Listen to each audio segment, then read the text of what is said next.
ओम शांति। अपने सारे मन के बोझ और अपनों की जो चिंता है वो सब प्रभु अर्पण कर देंगे। हम मन को लाइट रखेंगे। बाबा के महावाक्यों पर हमें ध्यान देना होगा। बाबा ने कहा तुम मेरी याद में मग्न रहो, मेरी सेवा में व्यस्त रहो। तुम्हारे लिए सोचने का काम भी फिर मैं करूंगा। कितनी पावरफुल बात बाबा ने कही कि तुम कहाँ व्यस्त रहो, इधर उधर देखने में, किधर व्यस्त रहो जी।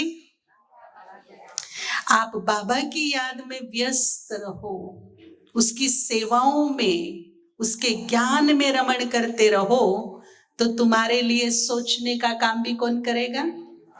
तो हम कह रहे थे कि अपने सभी बोझ जो भी है मन के ऊपर, कभी कभी हमारी शुभ संकल्प होते हैं, शुभ इच्छाएं होती हैं, शुभ मनोकामनाएं होती हैं, और जब वो थोड़ा डिले होती हैं पूरा होने में, तो उनका भी एक प्रेशर, एक बोझ बना रहता है मन पर। तो किसी भी प्रकार का कोई भी बोझ है, चिंता है, कोई भय है, परेशानी है, वो सब हम प्रभु अर्पण करते हैं। इस भट्टी से ये काम हम अवश्य करेंगे कि अपने मन के बोझ ऊपर वाले को दे दो, और बिल्कुल बेफिक्र, निश्चिंत, पूरा विश्वास रखिए कि उचित समय आने पर उचित परिणाम अवश्य प्राप्त होगा। जिस प्रकार से देखिए, एक बहुत सुंदर किस्सा आता है महाभारत में। अर्जुन जयद्रथ वध करने के लिए एक प्रतिज्ञा कर बैठते हैं। एक बहुत बड़ी मिस्टेक यहां दिखाई पड़ती है कि जोश में होश खत्म। तो आने वाले टाइम में भी हम ये ध्यान रखें, जब हमारा चित्त शांत हो, मन धैर्यवत हो, तभी हम अपने लाइफ के, कारोबार के, परिवार के डिसीजन ले। जल्दबाजी में, जोश पूर्वक कोई डिसीजन नहीं लेना चाहिए। अर्जुन ने एक बहुत बड़ी मिस्टेक किया था उस समय, कि अति विश्वास के कारण एक ऐसी प्रतिज्ञा कर डाली कि जयद्रथ का वध सूर्य अस्त से पहले यदि मैंने कल नहीं किया तो क्या करूंगा, जलती चिता में समर्पित हो जाऊंगा। ये उसकी प्रतिज्ञा थी। वो भूल गया कि कौरव कितने बड़े रणनीतिबाज हैं। वो कुछ भी करेंगे, कैसे भी करेंगे, लेकिन जयद्रथ को तुम्हारे सामने शाम तक आने ही नहीं देंगे। और फिर जो एक जोश में तुमने प्रतिज्ञा की, उसका क्या होगा, वो तुम्हें पूरा करना पड़ेगा। तो श्री कृष्ण के सामने भी एक कंफ्यूजन वाला मैटर आया, और वो सोच रहे हैं रात को युद्ध नीति के प्रमाण सब अपने अपने टेंट में विश्राम करने गए, लेकिन वो अपने तंबू से बाहर घूम रहे हैं और सोच रहे हैं कल की क्या रणनीति होनी चाहिए, क्योंकि कौरवों को तो बहुत अच्छा मौका दे आए अर्जुन। वो तो पूरी रणनीति में लग चुके होंगे कि किस तरह से जयद्रथ को छुपाया जाए, शाम तक इसके सामने ना लाया जाए, तो ये अपने आप ही क्या हो जाएगा, आबेल मुझे मार वाला काम हो जाएगा। अब वो सोच रहे हैं, तो उनको एकदम संकल्प आया कि अगर मेरे इतने विकल्प चल रहे हैं, संकल्प चल रहे हैं, तो अर्जुन वो तो सोया भी नहीं होगा। चलो मैं उसका हालचाल पूछता हूं, कल की रणनीति बनाता हूं जा करके। जब वो उनके तंबू में गए तो देखा अर्जुन तो घोड़े बेच के सो रहे हैं, बड़ी सुख चैन की नींद सो रही है। ये देखकर श्री कृष्ण को बड़ी हैरानी हुई कि ये तो बड़े मजे से सो रहे हैं। तो श्री कृष्ण ने उनको उठाया, पार्थ उठो, बोला तुम इतने मजे से चैन की नींद सो रही है, कल की तनिक भी चिंता नहीं?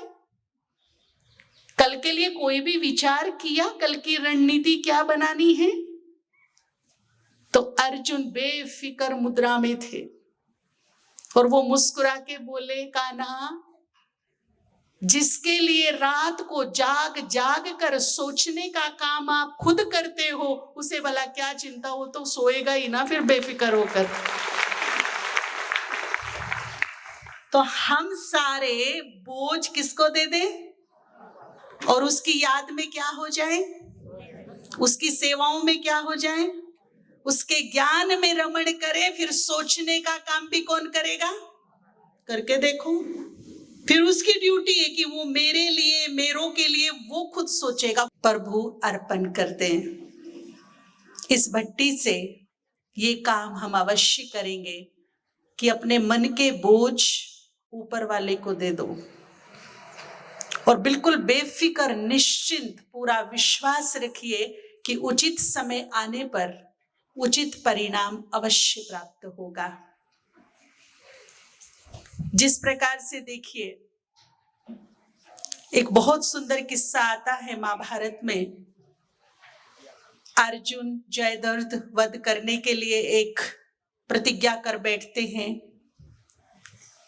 एक बहुत बड़ी मिस्टेक यहां दिखाई पड़ती है कि जोश में होश खत्म।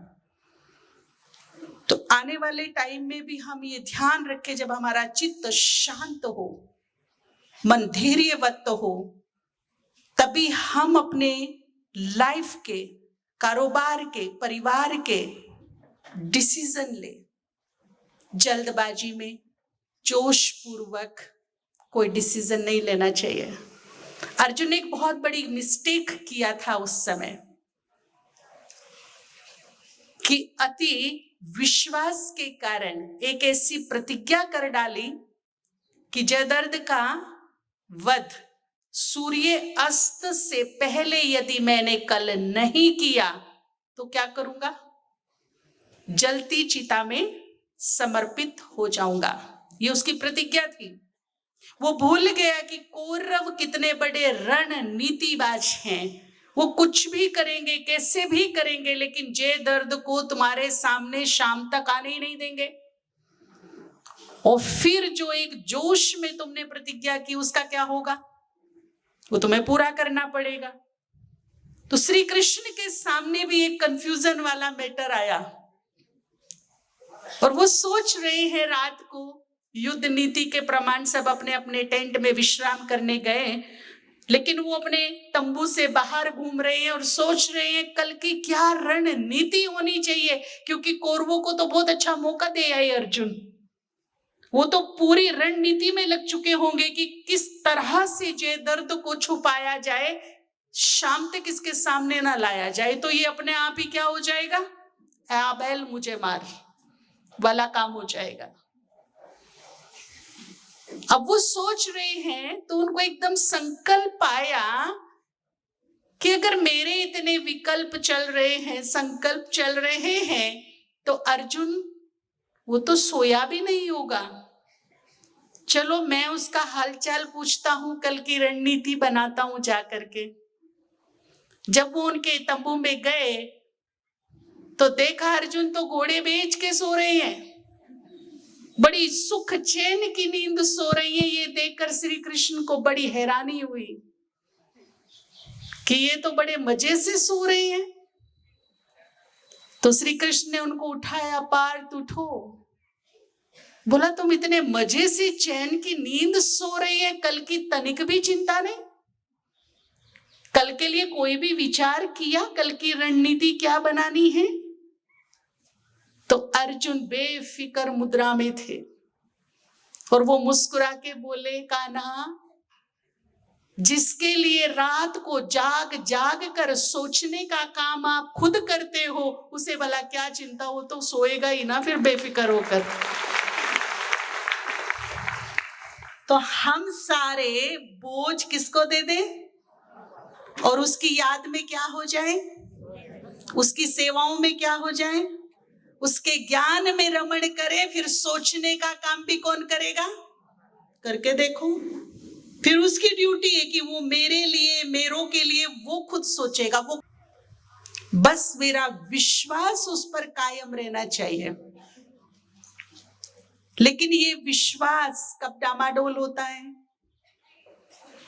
होता है ना, हम कभी कभी डाउटफुल बन जाते हैं, डाउट आने लगता है कहां कहां। तो आज भी शायद आज या कल की मुरली में बाबा ने बोला था, ज्ञान में चले, बीमार हो गए, अरे पहले तो हम ठीक थे, अब ये क्या हो गया, है ना, या कुछ ट्रेजेडी हो गई ऐसी, ये मेरे साथ क्यों हो गई, बाबा ने मेरी मदद क्यों नहीं की, मुझे इतना बड़ा लॉस क्यों हो गया, बाबा को मेरी हेल्प करनी चाहिए थी, है ना, मेरे साथ ही ऐसा क्यों हुआ, मैं तो ज्ञान में चलता हूँ, अमृत वेला करता हूँ, भोग भी लगवाता हूँ, धारणाओं नियमों में का भी पालन करता हूँ, फिर मेरे ही जीवन में ये सब विघ्न क्यों, ये असफलताएं क्यों। हम ध्यान रखेंगे कि 63 जन्मों की कर्म गति भी साथ चल रही है, अच्छे बुरे कर्मों के परिणाम भी अब सामने आ रहे हैं, और बहुत इजीली बाबा उनको चुक्त कर रहा है, बहुत इजीली। बल्कि मुझे अगर कोई सिचुएशन, कोई परिस्थिति, कोई प्रॉब्लम को फेस करना है, पड़ रहा है, कोई बीमारी को फेस करना पड़ रहा है, तो उसका दिल से शुक्रिया बोलना चाहिए, आभार। आभार इस बात का कि वो सूली से कांटा बनकर के मेरे सामने आई है, विकराल रूप लेकर अभी भी सामने नहीं है। और यदि हिसाब किताब चुक्त कैसे होते हैं ये देखना है, तो पीछे लगभग 10 वर्ष भी नहीं हुए नेपाल में भूकंप आया था, और 2001 में गुजरात में कच्छ भुज में भूकंप आया था। वहां के लोगों से पूछिए कि किसको कहते हैं कर्म भोगना है।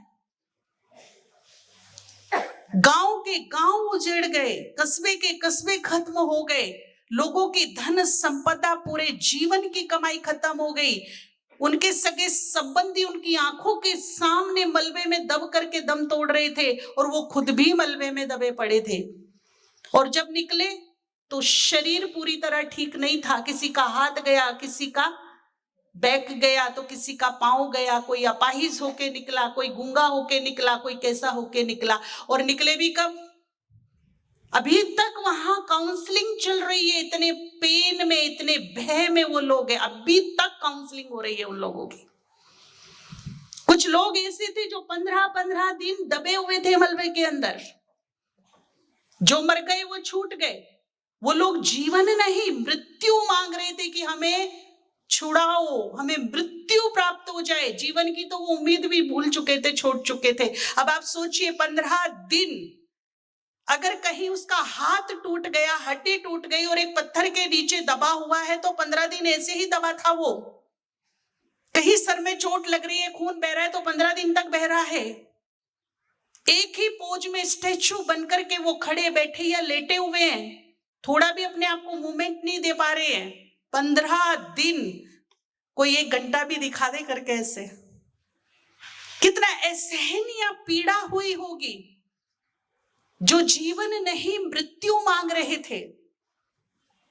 सोचिए, उनको डर भी लगा होगा, भय भी लगा होगा, कष्ट, पेन, दुख, दर्द सब हुआ होगा, भूख भी लगी होगी, पर उनकी आवाज कोई सुनने वाला नहीं था। इसे कहते हैं कर्म भोग चुक्त करना। ऐसे कर्म भोग तो हम चुक्त नहीं कर रहे ना, कर रहे हैं क्या?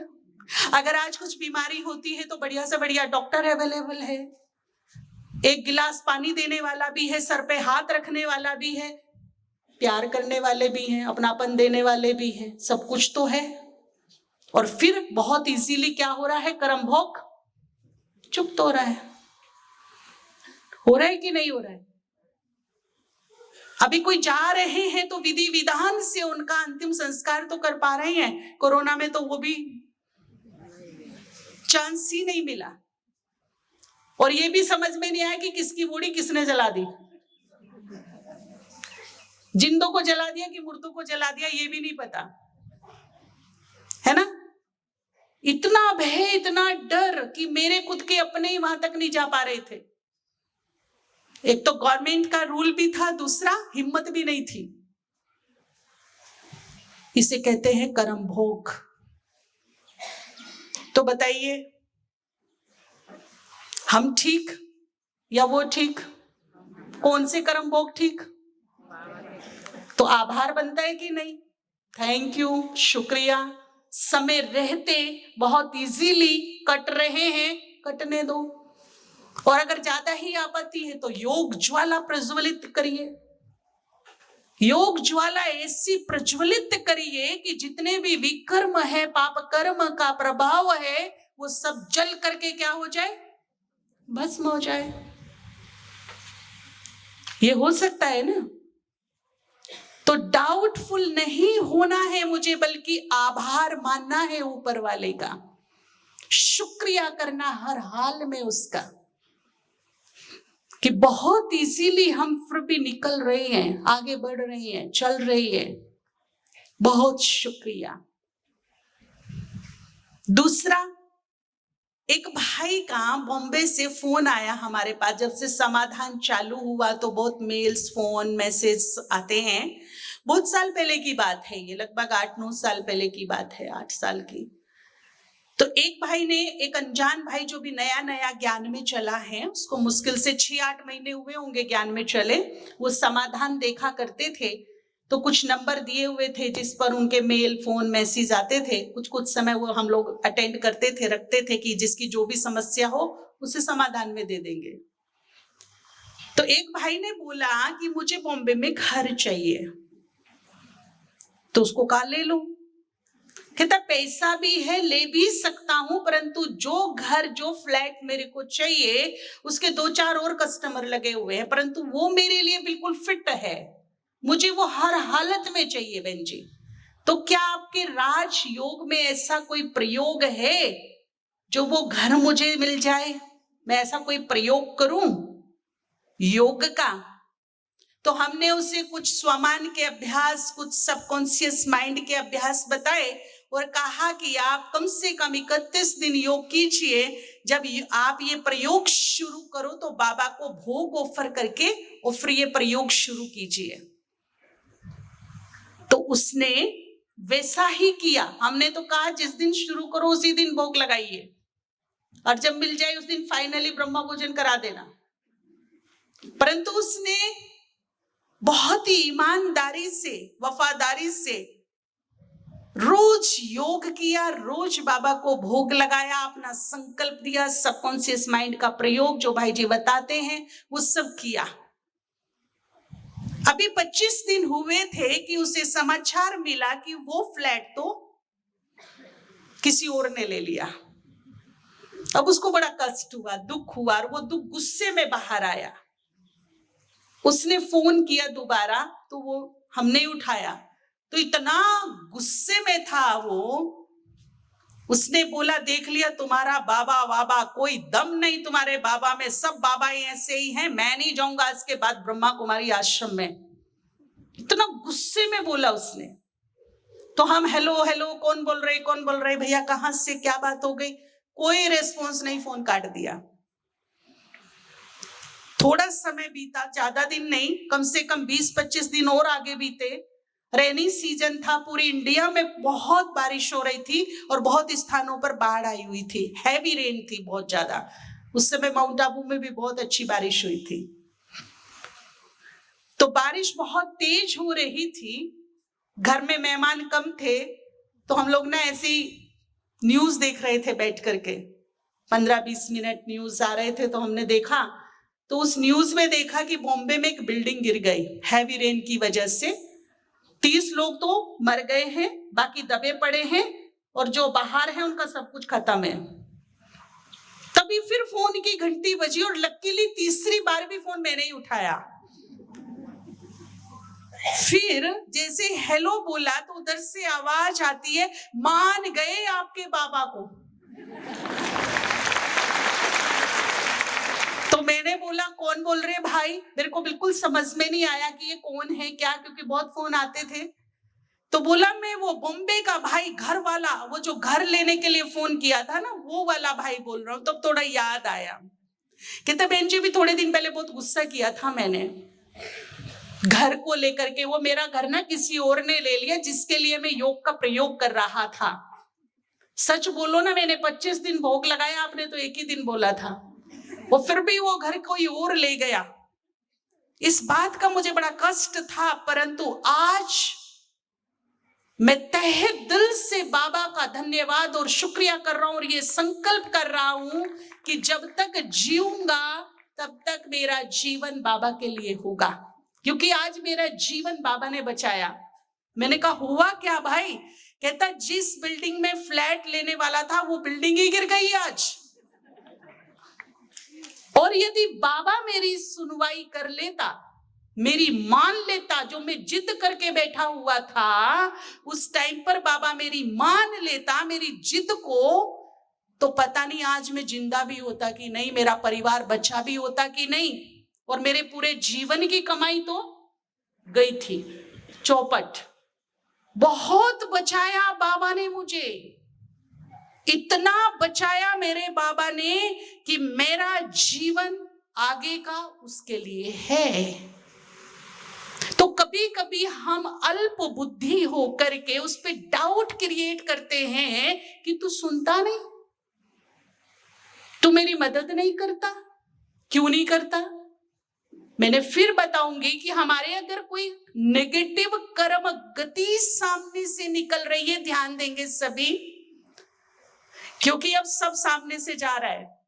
अगर उचित वक्त नहीं है, नेगेटिव कोई कर्म का परिणाम सामने है, तो सुनवाई नहीं होगी, बाबा सुनवाई नहीं करेगा। क्यों? क्योंकि उचित वक्त नहीं है।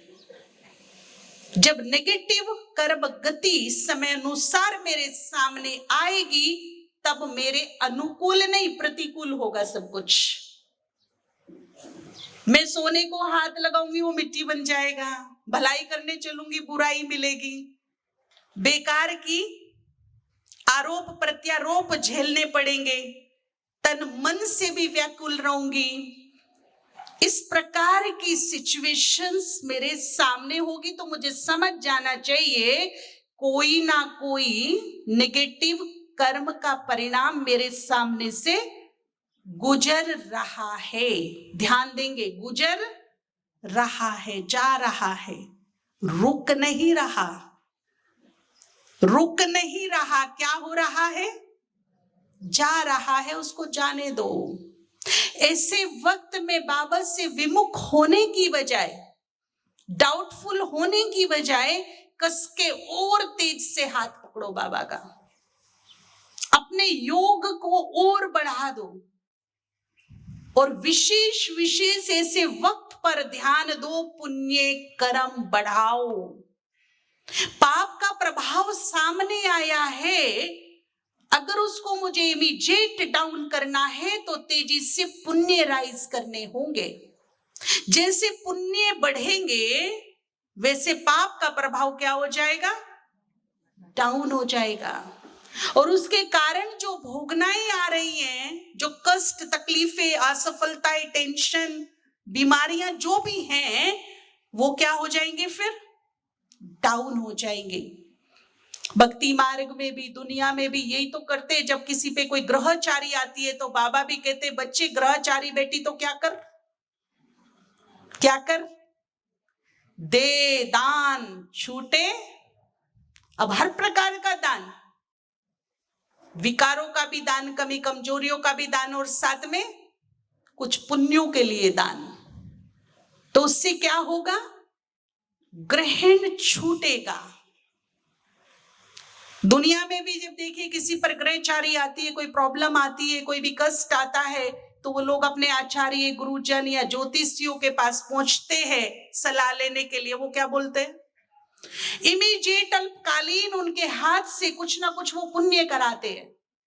मंदिर में ये दान कराना, कंबल बांट देना, पंछियों को खिला देना, मछलियों को दाना दे देना, अल्पकालीन कुछ ना कुछ वो छोटा छोटा दान कराते ताकि थोड़ा पुण्य का प्रभाव बढ़े और भोगना थोड़ी सी पाप के प्रभाव के कारण जो आई है वो नीचे आ जाए, उन्हें राहत मिले।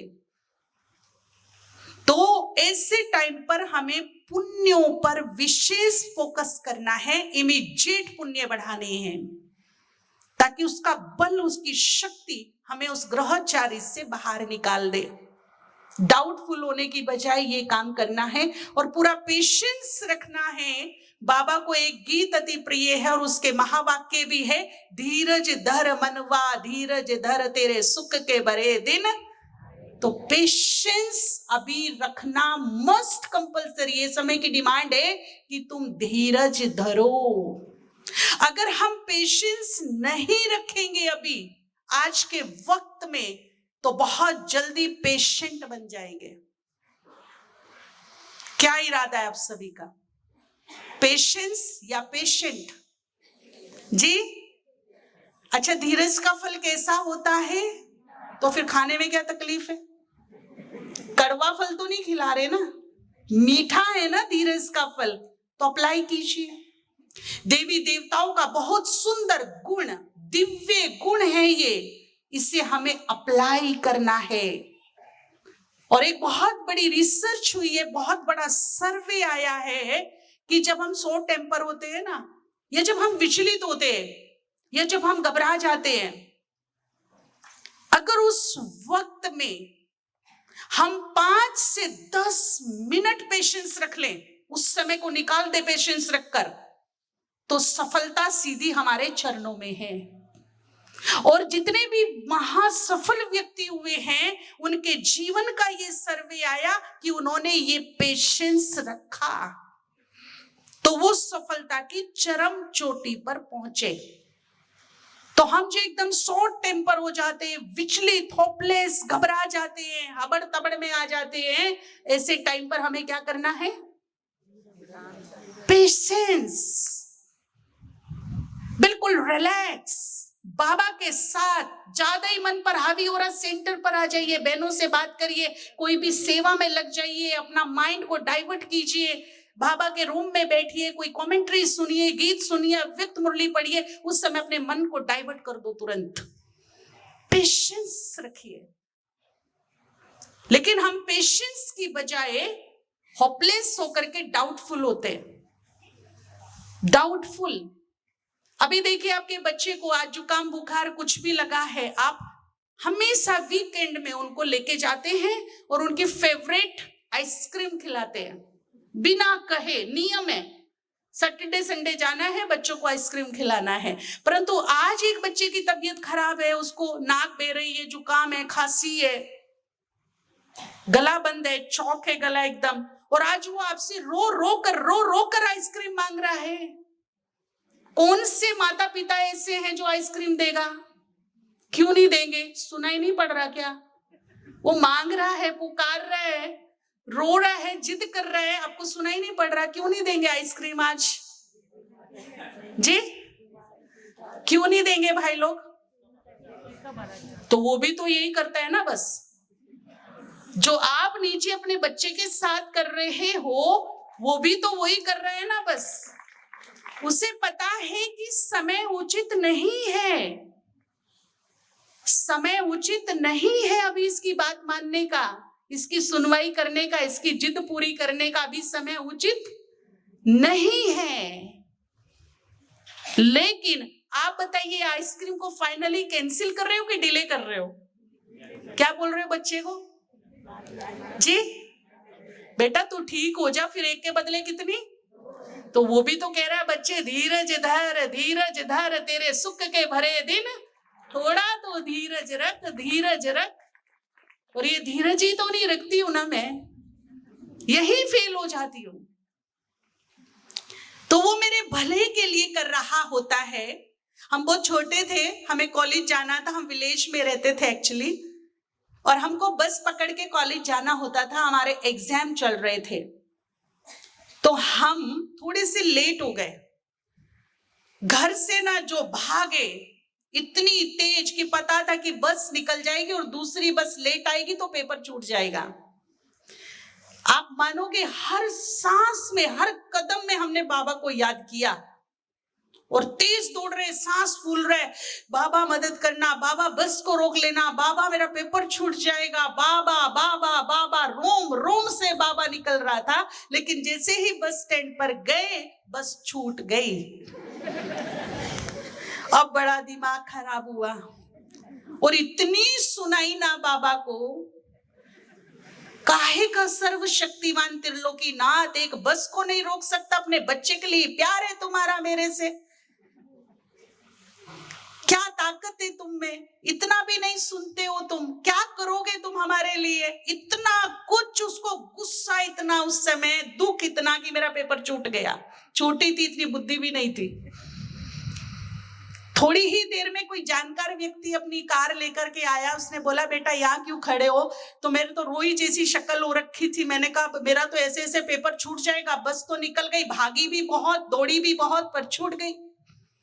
तो उन्होंने कहा बेटा मेरी कार में बैठो, मैं तुम्हें कॉलेज छोड़ देता हूं। अच्छा, अब हम कार में बैठ के चले गए, थोड़ा रिलैक्स हुए, लेकिन बाबा के लिए नाराजगी अभी भी थी मन में। इतना पुकारा, इतना याद किया, बेरा हो गया क्या, सुना नहीं क्या बिल्कुल भी, तुम तो कुछ भी कर सकते हो, भगवान मतलब क्या, कुछ भी कर सकते हो, तुमने इतना सा नहीं किया मेरे लिए। अभी थोड़े ही चले थे 5-6 किलोमीटर, देखा कि बस का एक्सीडेंट हो रखा है, काफी लोग उसमें मर गए और बहुत घायल स्थिति में पड़े। अरे अरे अरे, जब वो बस देखी कि जो छूटी थी उसी का एक्सीडेंट हो गया है, काफी लोग मर गए हैं और बाकी टूटे फूटे पड़े हैं, तब ऐसा लगा कि अब कैसे मुंह दिखाएं बाबा को। तो बाबा ने बस छोड़ के अच्छा किया कि नहीं। तो कभी कभी ऐसा होता है कि वो हमारे मन अनुकूल नहीं करता, मेरे फायदे में जो होने वाला है, मेरे शुभ में जो होने वाला है, उसकी प्लानिंग कुछ और होती है। तो उसकी प्लानिंग पर कभी भी मुझे क्वेश्चन मार्क नहीं लगाना, कभी भी उसकी प्लानिंग पर मुझे डाउटफुल नहीं होना, बल्कि आज इस मंच से मैं आपको कहना चाहूंगी कि अगर आप अपने जीवन को बेटर से बेटर बनाना चाहते हैं, सुखी बनाना चाहते हैं, अपनों के जीवन को बेटर से बेटर बनाना चाहते हैं, तो अपनी प्लानिंग भी उसको करने दो। ये जिम्मेदारी उसको दे दो कि मेरी प्लानिंग तू कर। मेरी प्लानिंग रॉन्ग हो सकती है, लेकिन उसकी प्लानिंग कभी भी रॉन्ग नहीं होगी। क्यों नहीं होगी? देखिए, मैं आज को, अब को देख करके प्लानिंग कर रही हूं, अगला पल क्या होने वाला है मुझे पता नहीं, लेकिन वो त्रिकालदर्शी है, वो मेरे आज को भी बाखूबी देख रहा है, वो मेरे कल से भी जानकार है, और जो बीत गया उसको भी उसे अच्छी तरह से पता है। तीनों कालों को स्पष्ट देखता है वो, और जो मेरे फायदे में होता है ना, उसके लिए वो क्या करता है, फिर प्लान करता है, जो मेरी प्लानिंग से मैच कभी कभी नहीं होगा, मेरे मन चित में भी वो बात नहीं होगी जो उसकी प्लानिंग होगी, लेकिन मेरे फायदे में होगी, मेरे हित में होगी, तो करने दो ना। जब मुझे पता हर हालत में फायदा होने वाला है, तो मेरी प्लानिंग कौन करे, फिर तू ही कर। तो हम अपनी भी और अपने परिवार की भी प्लानिंग की जो जिम्मेदारी है, तहे दिल से उसको अर्पित करें। मेरे बाबा, मेरी प्लानिंग तुम ही करो, बेटर से बेटर करते हो। हम गलत हो सकते हैं, पर वो गलत नहीं हो सकता। तो हम आइसक्रीम खाने को डिले कर रहे हैं कि कैंसिल? जी, अरे तुझे जिंदगी भर आइसक्रीम नहीं मिलेगी, ऐसा बोलते हैं क्या? क्या बोलते हैं? ठीक हो जा फिर देंगे। तो बाबा भी कहता है बच्चे, उचित समय आने दे, wait and watch, wait and see, patience रखो, उचित समय आने दो, एक के बदले कितना, डबल डबल मिलेगा। लेकिन निश्चय बुद्धि बन करके रहो। अगर मेरे निश्चय में ऊपर नीचे बात आती है, तो समझ लीजिए निश्चय जहां होगा वो बिगड़ी को भी बना देगा, और अगर थोड़ा भी डाउट आ गया तो वो बनी बनाई को क्या कर देगा, बिगाड़ देगा। इसलिए डाउट की मार्जिन नहीं। तो आज अपने घरों में, अपनी डायरी में, अपने दिल में, माइंड में एक बात लिख लेना अच्छे से कि मेरी विजय डिले तो हो सकती है परंतु कैंसिल हरगिज नहीं। वो डिले हो सकती है परंतु क्या नहीं हो सकती, बोलिए क्या नहीं हो सकती, कैंसिल हरगिज नहीं हो सकती। मेरी विजय सुनिश्चित है, सुनिश्चित है, सुनिश्चित है, होकर रहेगी फाइनल। थोड़ा डिले हो सकता है बस, परंतु कैंसिल नहीं होगी। तो हम बाबा पर विश्वास बनाए रखें। अभी वैसे तो परीक्षाओं का दौर है और भगवान जी ने भी पढ़ाई पूरी कर दी है। अच्छा, पढ़ाई पूरी करने के बाद फिर क्या होता है, क्या होता है, एग्जाम। और एग्जाम में पास होने के बाद क्या होता है, डिग्री मिलती है। अगली आगे ऊंचा ऊंचा और ऊंचा जाता रहता है, तो हमारी फाइनल डिग्री मिलने वाली है, उस हिसाब से पद पोजीशन मिलने वाला है। ठीक है ना, पढ़ाई तो कंप्लीट हो चुकी है, रहती है बीच में किसी किसी को एक डाउट हो रहा था, बाबा चला गया, चला गया। कौन कहते बाबा चला गया, कई कहते बहन जी अब तो बाबा आता ही नहीं है। नियम मर्यादाएं धारने जो बाबा के सामने थे, खान पान की शुद्धि, प्योरिटी, ये वो 6 महीने का होना जरूरी है, वो भी जरूरी है, अब तो आता ही नहीं बाबा। क्या बोलते हो, जरूरी है या नहीं, है या नहीं? बाबा ने किस लिए चुना है, हम सभी को युग परिवर्तन करना है, सत्य धर्म की पुनः स्थापना करनी है। और जो नियमों पर चलने की ताकत ना रखते हो वो खाक युग परिवर्तन करेंगे। क्या योगदान होगा सत्य धर्म की स्थापना में उनका? कोई भी धर्म की फाउंडेशन होती है उसके सिद्धांत, उसके नियम, और हम नियमों पर ही चलने की ताकत ना रखें तो कुछ कर पाएंगे क्या, है? और वैसे भी देखिए, या भक्ति मार्ग में कुछ ऐसे मंदिर अभी भी आज भी हैं जहां नियम मर्यादाएं जरूरी है। कई कई मंदिर में आप सिले हुए वस्त्र पहन के नहीं जा सकते, वहां आपको वो धोती लपेट के ही जाना पड़ेगा। ये नियम है वहां का, ये मर्यादा है वहां की, कुछ भी हो जाए नहीं तो नो एंट्री। तो हमारे यहाँ हजूर हाजिर है, कौन कहता आता नहीं, तीसरी नेत्र खोलो दिखेगा वहां पर, वो वही है,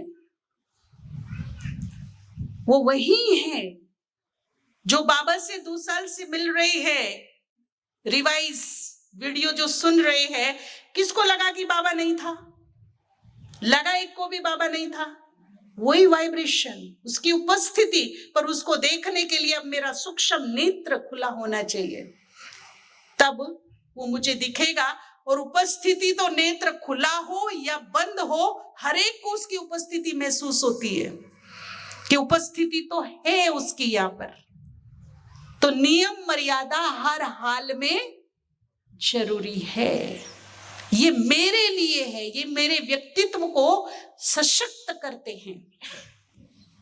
तो पढ़ाई तो कंप्लीट हो चुकी है अभी, या कुछ बाकी रहता है? देखिए, बाबा का काम लगभग पूरा हो गया है, उसने जो ज्ञान देना था कंप्लीट दे दिया है। अब बारी हमारी है कि हम उसे कितना अप्लाई करते हैं, कितना धारण करते हैं, उसे कितना एक्शन में लाते हैं। रमेश शाह जी से बाबा की बात चल रही थी, तो रमेश शाह जी ने कहा कि हमें गीता का भगवान सिद्ध करना है, कैसे करें? तो बाबा ने, जो बुद्धिमानों का बुद्धिमान है, 2 शब्दों में बात खत्म कर दी कि जिस दिन तुम्हारा जीवन गीतामय हो जाएगा उस दिन गीता का भगवान अपने आप सिद्ध हो जाएगा।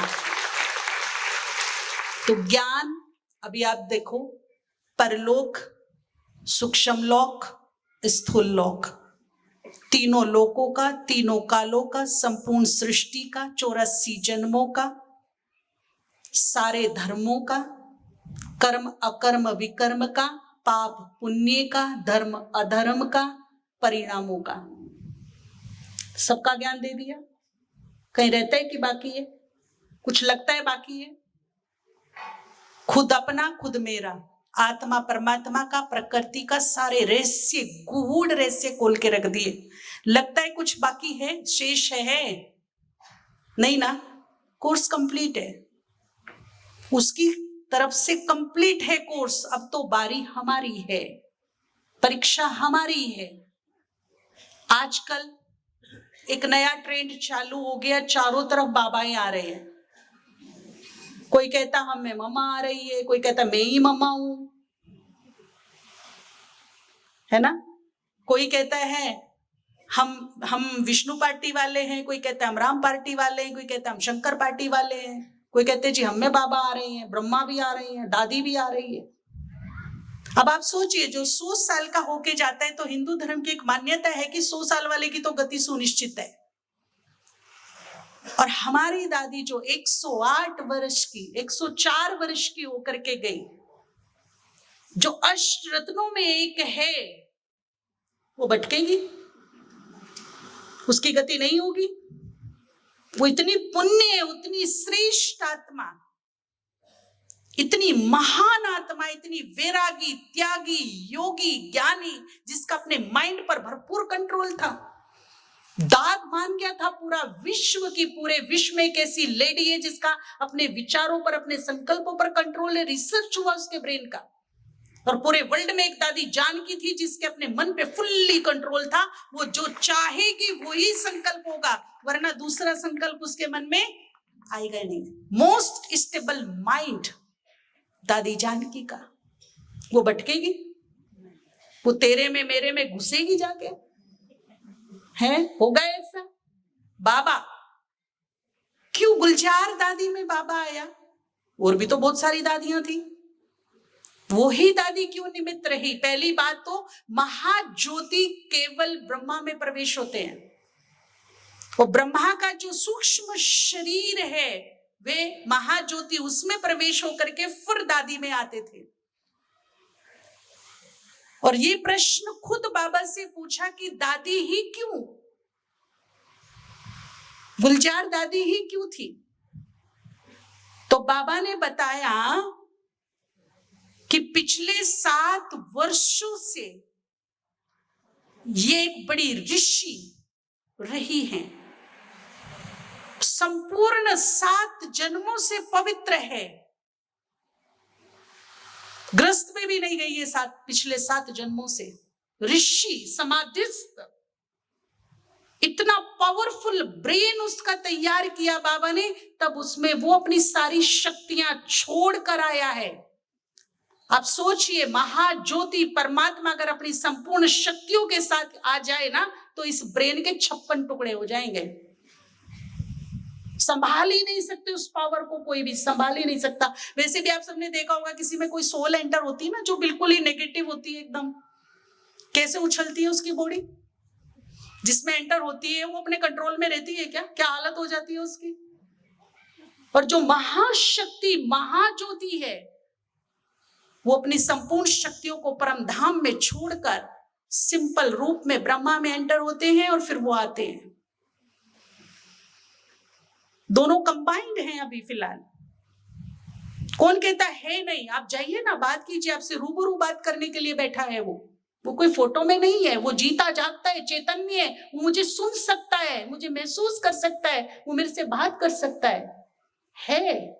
कहां गया है और क्यों जाएगा इधर उधर? माउंट आबू किसकी चॉइस थी? ब्राह्मणों की।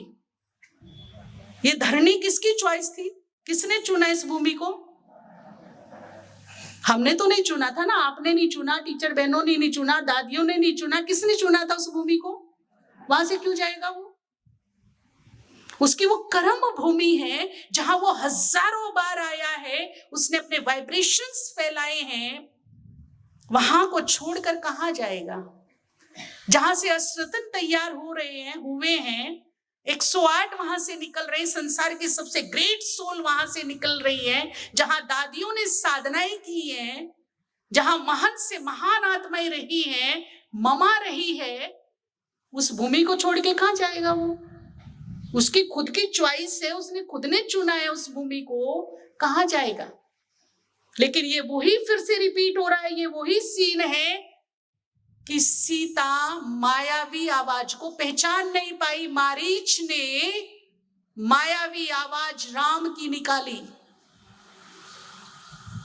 और सीता कंफ्यूज हो गई कि ये किसकी आवाज है? राम की आवाज है। और उसने किसको भेज दिया? राम पर डाउट करना ठीक था क्या? राम अपने आप में इतने सक्षम थे कि उसे जरूरत थी किसी के हेल्प की? है ठीक क्या? और जो जिम्मेदारी देकर गया कि तुम कुछ भी हो जाओ, सीता को अकेले छोड़कर नहीं जाना, तो वो क्या अपनी जिम्मेदारी नहीं निभाएगा? वहां पर हुआ ना कंफ्यूज। मारीच ने मायावी आवाज निकाल कर गड़बड़ कर दी सब, और जो थोड़े भी संशय वाले होंगे वो इस मायावी आवाज के प्रभाव में आकर अपनी की कमाई को चट कर देंगे। इसीलिए सावधान रहिए, तीसरे नेत्र को खोलिए। कोई भी संशय अगर आता है तो अपनी बहनों से बात करिए, नहीं तो मधुबन में महारथी सब अवेलेबल हैं, आप उनसे डायरेक्ट बात करिए इस मामले में खुल करके। बाबा का एक ही तीर्थ स्थान है और वो क्या है? आबू। वहां ही उसकी दादी जान की, जो उसकी अनन्य, जिसको वो अपनी जान, अपनी जनक बोलता था, इतनी रिक्वेस्ट की कि बाबा एक बार तो लंदन में आ जाओ। गुलजार दादी भी वही थी, इतनी रिक्वेस्ट, इतनी कुसामद, मैसेज पे मैसेज भिजवा रही है गुलजार दादी से, एक बार थोड़ी सी देर के लिए लंदन में आ जाओ। नहीं, बाबा केवल कहाँ आएगा? और कुछ भौगोलिक कारण भी हैं। किसी भाई ने वो भूगोल का एक कोई कारण निकाला था कि यही क्यों, कोई बताया था, वो मुझे भी याद नहीं है कि पारे की मात्रा जहां ज्यादा होती है क्या होता है, वो मेरे को अभी क्लियर नहीं है। तो उसने एक रीजन भी बताया था, वो कितना सच है वो तो ये जाने, परंतु हम अपना तीसरा नेत्र खोल कर रखेंगे। शिव पुराण में भी ये आता है कि शिव ने पार्वती की परीक्षा ली और अलग अलग नकली शिव तैयार कर दिए, सेम आवाज, सेम शक्ल, संभ, लेकिन जैसे ही वो पार्वती के सामने पहुंचते थे, पार्वती समझ जाती थी ये मेरा असली शिव नहीं है। वो ऐसी ऐसी परीक्षाओं को पार करके विजयी हुई और शिव को वरने का अधिकार प्राप्त हुआ उनको। और जब शिव को वरने जा रही थी वरमाला लेके साथ में, तो उस निश्चय की ये कमाल थी कि खुद शिव को उसके सामने झुकना पड़ा। जब झुका तो माला गिरी गले में। तो इस तरह से हमें अपनी परख शक्ति को क्लियर रखना है। परख शक्ति जैसी हमारी मम्मा की थी। मम्मा की कैसी परख शक्ति थी? हमारी बहन जी जो मम्मा बाबा की पालना लिए हुए थी, वो एक कहानी सुनाती थी कि हम पार्टी लेकर के गए। उस समय मम्मा बाबा सबको गोद में लेते थे, प्यार करते थे, पुचकारते थे, गले लगाते थे, छोटे बच्चे की तरह लाड करते थे। तो हमारी बहन जी और उनके 2-4 लोग, उसके पीछे एक भाई। मम्मा बेहद खूबसूरत थे, बेहद खूबसूरत फिजिकली। उनकी इनर ब्यूटी तो थी ही, लेकिन फिजिकली भी वो बहुत खूबसूरत थी, अट्रैक्टिव, चुंबकीय आकर्षण था उनमें। एक बार देख ले तो नजर हटती नहीं थी उनसे। हमारी मनोहर दादी बताती है कि हम एक ही स्कूल में छोटे से पढ़ते थे, और जब हम खास रुकते थे दरवाजे पे, हम जूनियर थे वो सीनियर थे, हमारी पहले छुट्टी हो जाती थी और मम्मा की बाद में होती थी स्कूल में छुट्टी, तो हम दरवाजे पे खाली खड़े रहते थे उसको देखने के लिए कि वो आएगी जाएगी, हम उसको देखेंगे। इतना अट्रैक्शन था उनमें, बेहद का अट्रैक्शन। तो एक भाई गलत दृष्टि लेकर के वहां आया था मम्मा के लिए। 4 लोग बहन जी के साथ आए थे, 5वां वो खड़ा था। एक एक करके मम्मा की गोद में, बाबा की गोद में से जा रहे थे। बस मम्मा ने 1 सेकंड ऐसे देखा, 1 सेकंड ऐसे, और उसे कहा बच्चे वहीं रुक जाना, ये काली की गोद है, इसमें सोच समझ के आना। और वो भाई वहीं का वहीं कांपने लगा। बोला क्या गजब की शक्ति है, इतनी दूर से 1 सेकंड से कम टाइम में इसने मेरी मन की स्थिति पहचान ली, मैं कौन हूं और किस भाव से यहां आ रहा हूं। अब समय अनुसार मुझे भी वैसी ही परख शक्ति चाहिए, ताकि कोई भी मेरे सामने खड़ा हो और मैं उसका एक्सरा कर लूं कि ये अंदर से क्या है, और तो मैं सेफ हो पाऊंगी। और इसके लिए मैं मास्टर सर्वशक्तिवान हूं, इसका अभ्यास करें और 5-10 मिनट स्पेशल योग करें कि मेरी अष्ट शक्तियां कंप्लीट हो रही है। अष्टशक्तियों में एक शक्ति कौन सी है? परख शक्ति। महसूस करें महाज्योति से 8 किरणें रंग बिरंगी मेरे अंदर जा रही है और मेरी अष्ट शक्तियों को कंप्लीट कर रही है। एक एक शक्ति मेरी कंप्लीट होती जा रही है। फिर सेकंड में क्या हो जाएगा? सेकंड में परख लूंगी मैं कि ये कौन है, क्या है, कैसा है। उसके चंगुल में फंसना ही नहीं तो माया ने अब वो रूप बनाए हैं जो हमें कंफ्यूज कर रही है कि सच क्या है, झूठ क्या है, सच क्या है, झूठ क्या है। हम कंफ्यूज हुए पड़े, ऐसे ऐसे रूप धारण कर लिए माया ने। अब मरती क्या ना करती उसे भी पता चल रहा तेरी हार सुनिश्चित है, तू जा रही है 2500 साल के लिए। तो मरता क्या नहीं करता, अंतिम वार कर रहा है वो भी जोर शोर से। इसीलिए अपने निश्चय को, अपने विश्वास को कायम रखना है। जरा भी डाउट आए, कोई कुछ बोले, कुछ करे, अपनी बहनों से डायरेक्ट खुल के बात कीजिए। बहनों से सेटिस्फाई नहीं हो तो उनको बोलो मधुबन में फोन लगाओ, हमारी बात कराओ, ठीक है। सावधान रहने की सख्त जरूरत है। तो निश्चय, हमारी दुनियावी परीक्षाएं भी चालू हो गई हैं, कर्म भोगों की परीक्षाएं भी चालू हो गई और भगवान ने भी लेनी शुरू कर दी है। बाबा की वैसे तो हर प्रकार की परीक्षा होगी, लेकिन एक बहुत छोटी सी परीक्षा होगी, लेकिन वेरी टफ, बहुत शॉर्ट टाइम के लिए, बहुत छोटी सी परीक्षा, बहुत शॉर्ट लेकिन वेरी वेरी टफ। एक बात जड़े हिला के रख देगी हमारी, और वो होगी मेरे निश्चय की अंतिम परीक्षा। इसमें अगर मैं विजयी हो गई तो कल्प कल्प की बाजी मैंने जीत ली, और अगर मैं इसमें डामाडोल हो गई तो गई हाथ से, खत्म, खेल खत्म। क्या इरादा है आप सभी औरंगाबाद वासियों का? विजयी, विजयी। तो जरा उमंग उत्साह से बोलिए ना, हम नहीं तो कौन है, हम नहीं तो कौन विजयी बनेंगे।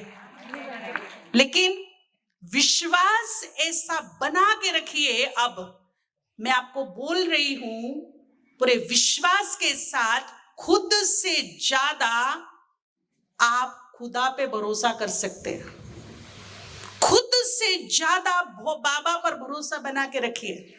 खुद पर हो ना हो, लेकिन बाबा पर भरोसा हो, और ऐसा गजब का विश्वास बनाइए, ऐसा गजब का विश्वास कि मेरे विश्वास के सामने ना उसका सिंहासन डामाडोल करना शुरू कर दे। ऐसा विश्वास बनाइए कि उससे लगे कि अगर मैंने इसके विश्वास की लाज नहीं रखी तो दुनिया में लोग मेरे पे विश्वास करना ही बंद कर देंगे। ऐसा गजब का विश्वास बनाइए उसके ऊपर, उसे विवश कर दे कि तुझे मेरे विश्वास के सामने आना ही पड़ेगा, कुछ भी हो जाए। वैसे तो देखिए, मैं नहीं कहती कि आप भगवान को चैलेंज कीजिए, कभी नहीं बोलूंगी, पंगा नहीं लेने का उससे। लेकिन यदि बात मेरे विश्वास की है, मेरे निश्चय की है, और फिर मैं बोलूं कि क्या तुम भगवान को चैलेंज कर सकते हो अपने विश्वास के मामले में, तो कर दीजिए, कर दीजिए। फिर अगर आप निश्चय बुद्धि हैं, भगवान को आपने अच्छे से जाना है, समझा है, एक भी पल उसको तीसरे नेत्र से खोलकर उसके सुख को अनुभव किया है, तो फिर चैलेंज कर दो। और चैलेंज ऐसा कि तू भी मेरे विश्वास को अपने ऊपर से डामाडोल नहीं कर सकता। तू मेरा था, मेरा है, मेरा रहेगा। ऐसा विश्वास बना करके रखे हम उस पर। जैसे एक छोटा बच्चा होता है ना, बेबी होता है, कभी कभी वो इतना इरिटेट हो जाता है, ना खेल से ना खिलौने से मानता है, ना खाने से मानता है, रोता ही रहता है, इरिटेट ही रहता है। तो फिर उसको खुश राजी करने के लिए क्या करते, हवा में क्या करते, खिलाते, उसको ऊपर उड़ाते, ऐसे हवा में फ्लाई कराते। जब हम छोटे थे हमको भी किया ऐसे। अब आपके छोटे छोटे बच्चे होंगे, सभी ने ये एक्सपीरियंस तो किया होगा ना एक बार। जब हम छोटे से बच्चे को ऊपर हवा में फ्लाई करते तो वो क्या करता है, कितना भी इरिटेट क्यों ना हो, एकदम मुस्कुराना, खुश होना उसका शुरू हो जाता है। और क्या उसकी इच्छा रहती, once again, once more, once again, करता है ना ऐसे, करते रहो करते रहो। आपको पता है कि एक तरफ रिस्की सिचुएशन है और वो छोटा सा बच्चा रिस्की सिचुएशन को जी भर के एंजॉय कर रहा है। रिस्की सिचुएशन ये है, खुदा ना खास्ता अगर वो हाथ से छूट जाए तो, हम उसको ऊपर फ्लाई कर रहे हैं, वो कैच ना कर पाए उसे और वो हाथ से छूट जाए, उसकी डेथ भी हो सकती है, गहरी चोटें लग सकती है उसको।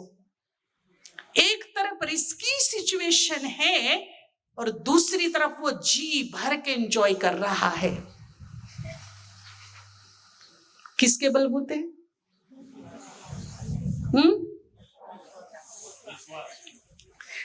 उस समय माता पिता मायने नहीं रखते। उस समय मायने भाई बहन भी हो सकते, पड़ोसी अड़ोसी भी हो सकते, रिश्तेदार भी हो सकते, जो उसको ऊपर फ्लाई कर रहे हैं।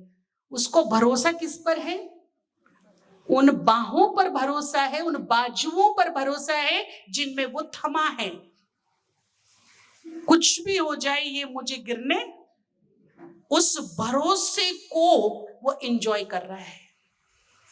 रिस्की है सिचुएशन, नो डाउट, लेकिन भरोसा सिचुएशन से पावरफुल है और उस भरोसे को वो एंजॉय कर रहा है। तो हम भी छोटे से नादान से बच्चे बन जाओ तो बचे रहोगे, भले ही कितने भी बूढ़े हो गए हो, पर बाबा के सामने कौन है? छोटा सा बच्चा बनकर अपने जीवन की ये डोर उसके हाथ में सौंप दो। जो तीनों लोगों को थामे बैठा है वो मुझे भी गिरने नहीं देगा, मुझे भी थाम लेगा वो, पर सौंप दो। बात वही आती है कि क्या करो, सौंप दो।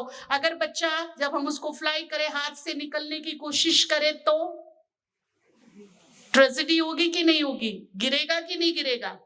सौंपना मतलब सौंपना हाथ से, फिर उसके बाहर मत निकलो। तो अपने जीवन की बागडोर सौंप दो। इसी में ही फायदा आने वाले टाइम में, इसी में ही फायदा है। अगर कोई समस्या ऐसी बड़ी आ जाए, मन विचलित तो होने लगे, घबराने लगे कि अब क्या करूं, कोई रास्ता नहीं मिल रहा है, ये आने वाले समय के लिए ट्रेनिंग है। तब क्या करिएगा? तब बाबा के वो महावाक्य मुझे याद रखने हैं जो उसने भरी सभा में मुझे वचन दिया है। मेरा उसका कमिटमेंट है। उसने वचन दिया है, बच्चे जब कोई मुस्कुरात आए तब दिल से कहना, क्या कहना? मेरे बाबा आगे, मेरे साथी आ जाओ, मेरी मदद करो। ये तो तरीका बताया और उसके बाद फिर वचन दिया, मेरे बच्चे बुलाएं मैं ना आऊं ये हो नहीं सकता। फिर लगता है कई बार बुलाया था, आया ही नहीं टाइम पे, है ना? लेकिन कंडीशन है, इसी ही महावाक्य में कंडीशन है। बहुत चतुर सुजान सौदागर है वो। बोला ना तो अमृत वेले ही बैठता है बस बन करके, बाकी तो उसका सौदा चलता है, बिजनेस मैन, उससे बड़ा कोई नहीं होगा। सौदागर ऐसे ही उसका नाम थोड़े ही रख दिया है। जितना करते हैं ना उतना ही मिलता है, ना इतना सा ज्यादा देगा ना उतना सा कम देगा। उससे बड़ा सौदागर होगा कोई? तो फिर अब कंडीशन रख दिया, देखिए क्या कंडीशन रखा उसने। वो ये भी कह सकता बच्चे जब मुश्किलात आए तो बोलना मेरे बाबा मेरे साथ ही आ जाओ, लेकिन देखिए चतुर सुजान, जब कोई मुश्किलात आए तो कहां से कहना? पहली कंडीशन, पहली कंडीशन है ये, कहां से बोलना? अब आपकी तो मुंह से भी आवाज नहीं निकल रही है ना, जोर से तो बोलिए, कहां से बोलिए? आज चेक करके सोना कि दिल से जुड़ी हुई या दिमाग से इंफॉर्मेशन कलेक्ट की है सिर्फ, है? नहीं, सेल्फ रियलाइजेशन चेक करके सोना। आज अंदर से, अंतरात्मा से, ईमानदारी से खुद को चेक करना कि मैं भगवान से इंफॉर्मेशन बेस पे जुड़ी हूं या दिल से जुड़ी हूं। वो आया है, वो सर्वशक्तिवान है, निराकार है, ज्योति बिंदु है, परम धाम का वासी है, मेरा पिता है, कलयुग को बदल सतयुग ला रहा। ये इंफॉर्मेशन है। एक होता है दिल, दिल से जुड़ गए हम उससे, दिल की तार लगी है उसके साथ, कनेक्शन है दिल का दिल से। और मैं आपको बताऊं, रिलेशन दिल से बनते हैं, इंफॉर्मेशन दिमाग यूज करता है। तो हमें रिलेशन बनाना है इंफॉर्मेशन के साथ, और रिलेशन दिल के चलते हैं। अगर कोई दिमाग से रिलेशन बनाने की कोशिश करता है तो वो लॉन्ग टाइम नहीं चलते हैं। तो दिमाग से यूज करता है ना मेरे को, ये बोलते हैं ना ऐसे, दिमाग से यूज किया इसने मेरे को। तो रिलेशन कहां से बनना है? दिल से। देखिए भक्ति मार्ग में भी आजकल यही प्रॉब्लम है कि भक्ति में शक्ति क्यों खत्म हुई? क्योंकि हमने दिमाग यूज किया। जब तक दिल था तब तक भावना थी, लेकिन क्या कर लिया? दिमाग, स्वार्थ, कामनाएं, इच्छाएं, तृष्णाएं। भगवान के सामने बैठते हैं, 2 अगरबत्ती भी लगाते हैं तो पति का धंधा ठीक हो जाए, मेरे घुटने ठीक हो जाए, बच्चा पास हो जाए, घर में सब ठीक ठाक रहे, ले पकड़ 2 अगरबत्ती, और मेरे जैसा कोई भक्त नहीं। ये है भक्ति। इसीलिए क्या नहीं, भक्ति में शक्ति। बहन जी मेरा बेटा ना पास हो जाएगा ना, मैं भोग लगाऊंगी, फिर महीनों तक दिखी नहीं, क्या हुआ? फेल हो गया। भोग का क्या हुआ? वो तो पास होता तब लगवाती ना। वैसे बाबा पड़ोसी का कहने को मेरा है ना। तो हम दिल से, या तो हम योग करते नहीं। योग वेरी टफ सब्जेक्ट ब्राह्मणों के लिए, क्योंकि हमारे पास प्रश्न आते, योग नहीं लगता, योग वेरी बोरिंग। बिठा देना आधा घंटा योग में, अरे बाप रे, आधा घंटा योग में, कब व्हाइट लाइट और हम रिलैक्स हो आए, है ना, जैसे बहुत। क्यों? क्योंकि मन मना भाव नहीं होता, पर वो प्रेम का सुख नहीं पाता, इधर उधर भटकता है। और जब भटकता है तो बोरिंग लगता है, भटकेगा, थकेगा, बोरिंग लगेगा, टफ लगेगा, इसलिए योग से जान बचाते। अच्छा, जब से समाधान शुरू हुआ या भाई बहनों ने और महारथियों ने बताया योग करो समस्याएं ठीक हो जाएंगी, ये ठीक हो जाएगा, वो जाएगा। हाँ, 21 दिन भाई जी ने कहा ना निर्विघ्न भट्टी करनी है, कर ली, अच्छी बात है।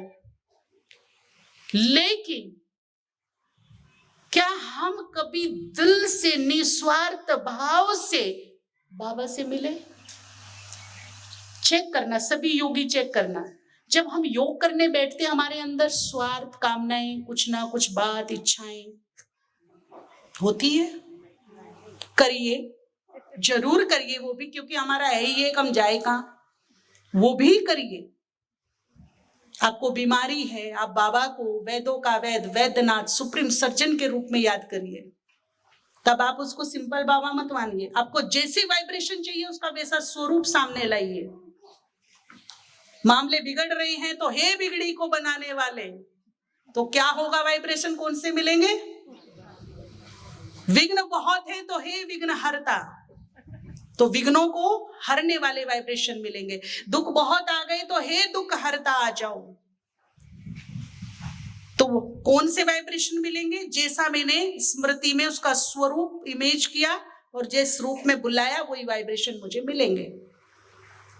और मान ली बीमारी तो हजार है, रूप एक है, तो किस किस को ठीक करेगा?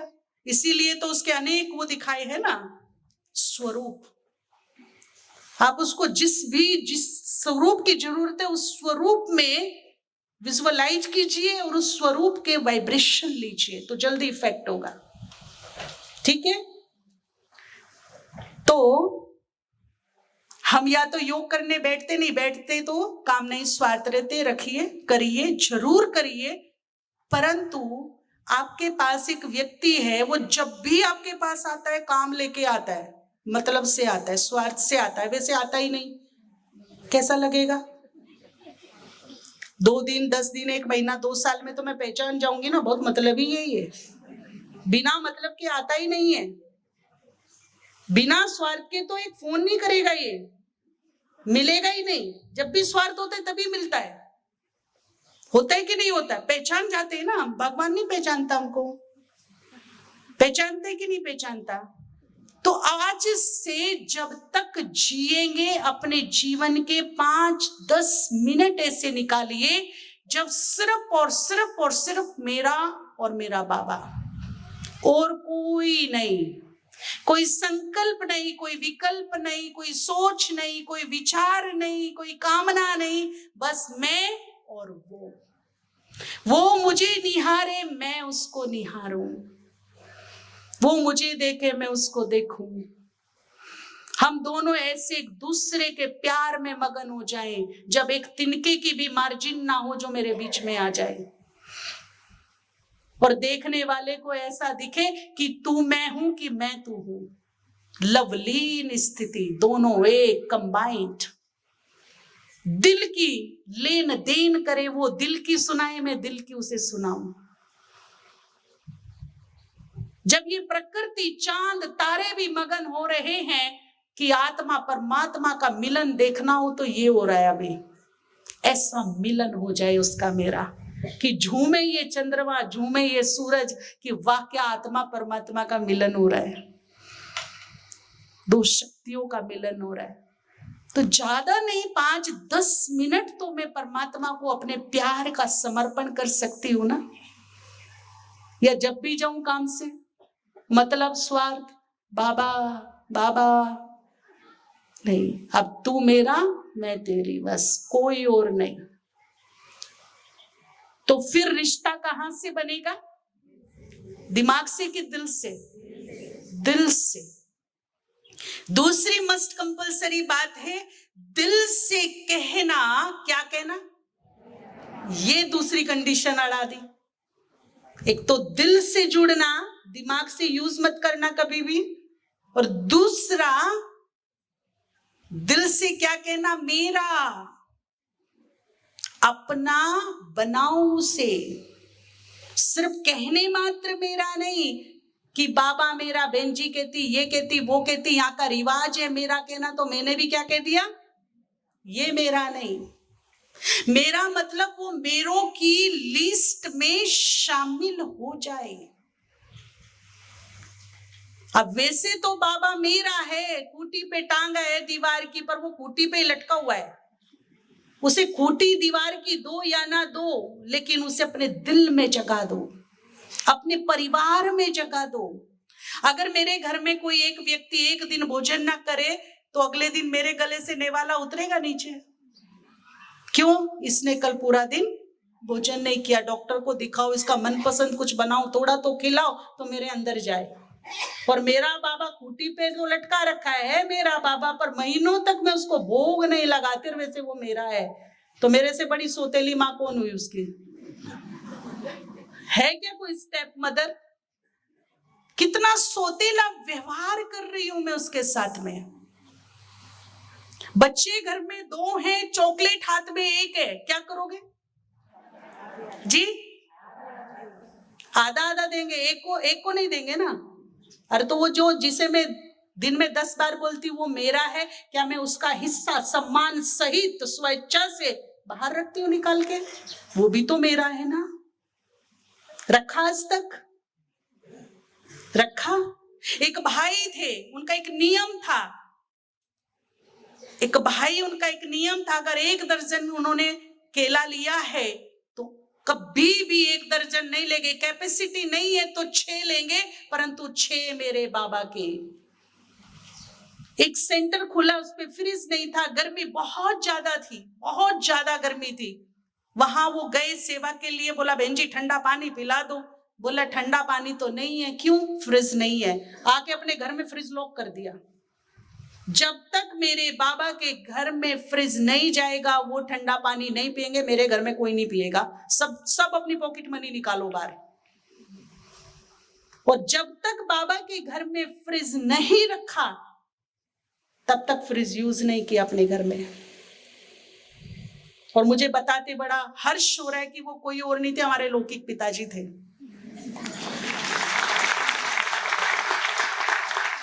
कुछ ऐसे भी वारिस बच्चे होते, खेती बाड़ी होती थी, फसल आती थी, सबसे पहले लेबर्स को बुला करके बाबा का बीज पहले निकालो। वो कहते थे हमारे पुण्यों का बीज है, हम सबके अंदर भरते थे, ये पहले बाबा का निकालना सीखो।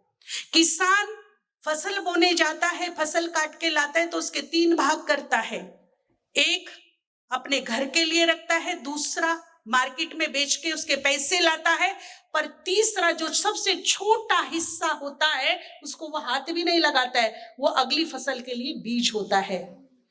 अगर बीज नहीं रखेंगे तो अगली फसल, तो यहां अगर हम बाबा के लिए बीज नहीं निकालेंगे पुण्यों के लिए तो हम अगली सुख शांति समृद्धि के अधिकारी नहीं बनेंगे। इसीलिए हर हाल में हमें क्या निकालना है? तो सबसे पहले कोई भी फसल आएगी उसको देखने भी नहीं देंगे, पहले लेबर को बुलाएंगे, साफ करो, बोरी में भरो, बाबा का बीज पहले निकालो, उसके बाद घर में भरो। तो ऐसे भी बाबा के वारिस बच्चे, भले मेरी जेब में 100 नहीं है, 10 रुपए भी है ना, तो भी 5 पैसे निकालने की हिम्मत रखिए।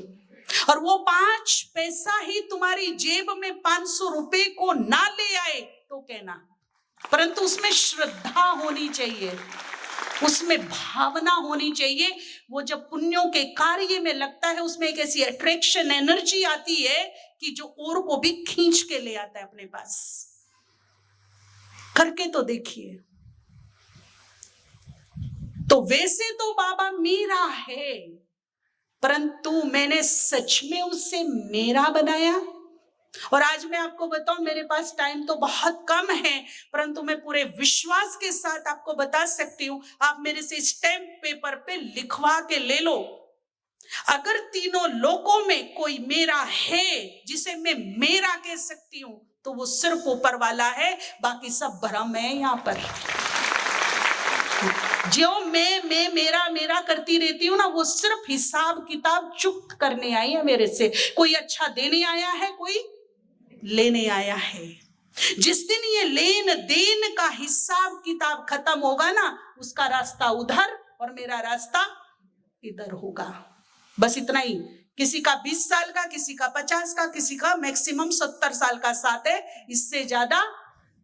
और आजकल के मेरे कैसे हैं वो आपको अच्छी तरह पता है। कलयुग की औलाद, जिनके लिए मैं ना दिन देखती, ना रात, ना पाप ना पुण्य, कुछ नहीं देखती हूं, वो कैसे हैं आज? सर्वेंट से भी बदतर व्यवहार करते अपने पेरेंट्स के साथ में।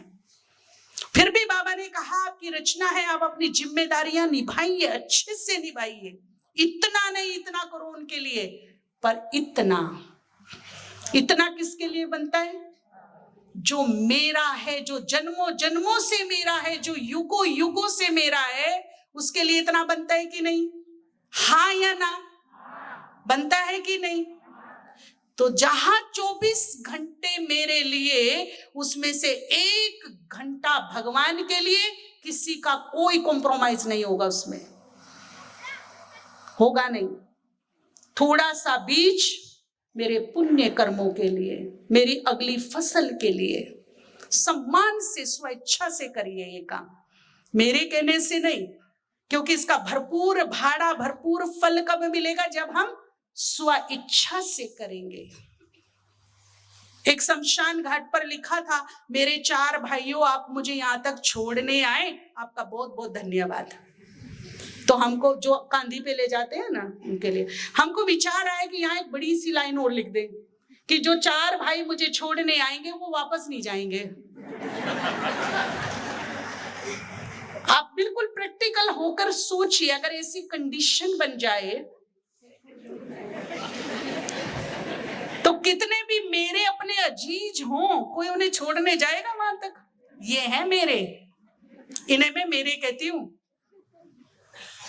लेकिन जहां कोई जाने की हिम्मत नहीं रखता, तब जब उसकी बॉडी के साथ जलता हुआ वो देखता है सूक्ष्म बॉडी और बिल्कुल अकेला वहां रहता है, तब भगवान आकर हाथ बढ़ाकर कहता है कि तू चिंता मत कर, अब आगे की यात्रा मेरे साथ।